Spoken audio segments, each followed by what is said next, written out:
Most of us worry about bad breath, especially because we often can't tell when it has become offensive. And you may be surprised by some of the culprits like dieting and red wine. Here to tell us more about keeping bad breath at bay is WSJ contributor Heidi Mitchell.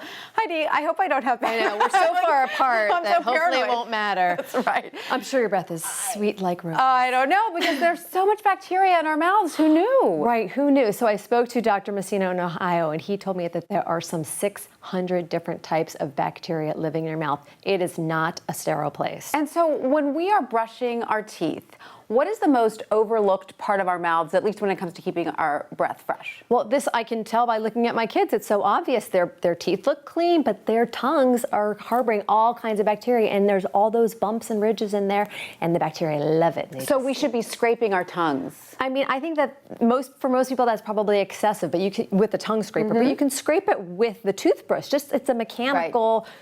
Process. I love those new toothbrushes that have a little scraper on the other side. I haven't seen those. I'm gonna get one. They have like little ridges on the other side. Yes, so that's exactly right. And I asked him if it would harm your taste buds, because I thought, well, maybe if you're scrubbing away, but he said not to worry. Not to worry. So, Heidi, we've heard that garlic and onions can leave a lingering odor in our mouths, but there are other foods we need to worry about too, right?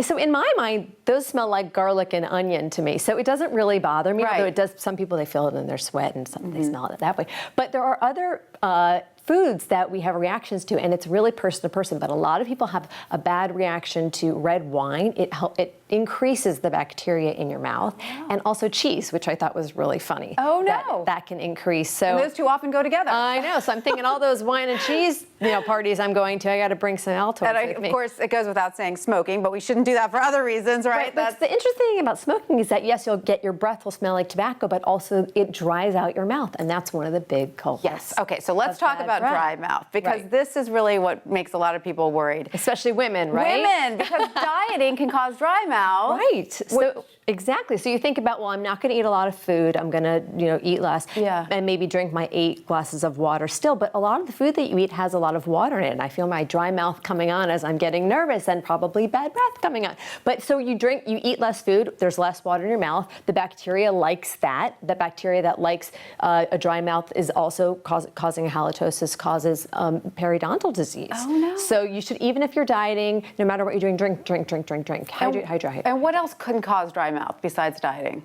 Well, actually, there are some 400 medications that can cause dieting. Anything from sleep medication to antidepressants. It's usually written on the bottle, but most of us don't notice it. So if you're noticing a lot of dry mouth that could be leading to bad breath, you usually don't smell it. So gum can help. And I was going to ask you. So what's your take on gum and mints? Those do help? I'm not a huge fan of gum because it ends up in my pocket and in my laundry. But mints will really just mask it, and gum helps.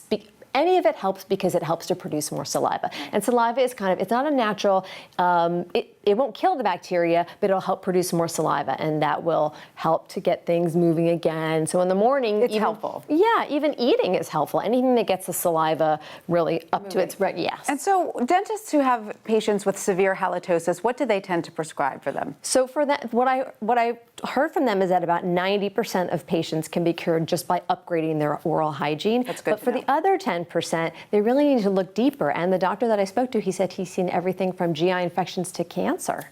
Really? So it can really indicate something else. He said halitosis, bad breath, chronic bad breath is not something we should be okay with every day. Don't ignore it. Do something about it. All right, Heidi, thank you so much for that.